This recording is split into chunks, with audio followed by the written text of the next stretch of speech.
ciidamada Soomaaliland iyo kuwa Puntland ayaa saaka dagaal ku dhex maray deegaanka Tukaraq ee gobolka Sool halkaas oo ay muddo isku warfadhiyeen labada ciidan. dagaalkan oo ahaa mid xoogan muddo lagu qiyaasay 4 saacadood socday ayaa sababay khasaare dhimasho iyo dhaawac leh iyo sidoo kale gaadiid la kala qabsaday.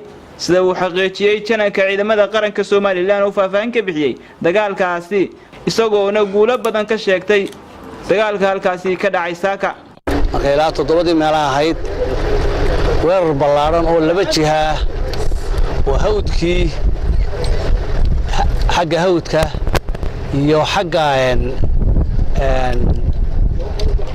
garowe amba god qaboobe ayaa ciidamo ballaaran naga soo weerareen.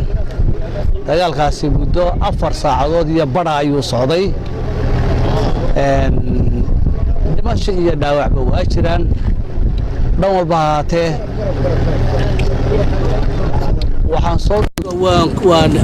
waan ka saaray god qaboobe iyo aagii waana jabinay labadii aagba. waxaan ka qabsanay 6 baabuur oo mitaangi yahay ayaan ka qabsanay. dhaawac maxaabiis badan waan ka qabanay, dhaawac badan waa la hayaa.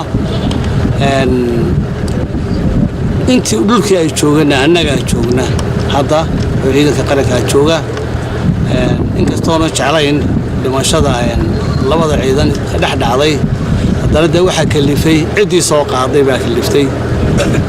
maantana annaga guusha joogna waanan ka kaxaynaa ay joogeen.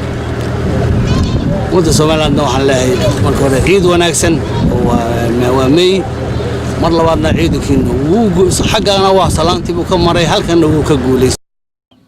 wasiirka horumarinta biyaha ee sidoo kale barasaabka gobolka Sool ayaa ka warbixiyay xaaladda dagaal ee saaka ka soo cusboonaatay deegaanka Tukaraq ee gobolka Sool. xuska aynu maanta u sameynay la soo noqoshadii madaxbannaanida Soomaaliland in xuskiisa Ilaahayna ku gaarsiiyo nabad baraaro bashbash iyo barwaaqo iyo aqoonsi caalamka ka yimaada.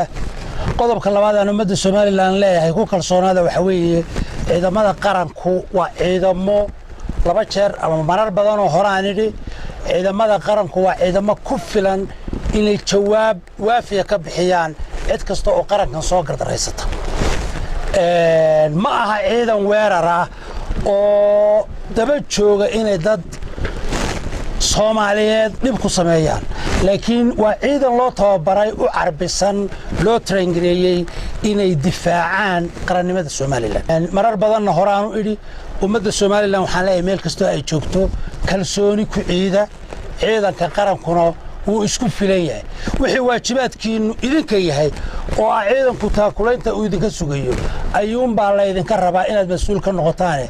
ciidanku wuu ku filan yahay inuu u jawaabo cidii soo daandaansata qaranka aynu runtii iyo calanka aynu hoosarsanayno. deegaanka Tukaraqeed saad la socotaan muddo hadda laga joogo ilaa 7 casho 6 casho waxa socday tuur ay soo tuurayeen ciidanka maamul goboleedka Soomaaliya Puntland ciidamada qaranka fariisimahooda iyadoo haba yaraatay wax ciidanka qaranka ay tallaabo u qaaday oo maanta ka horeysa aanay jirin.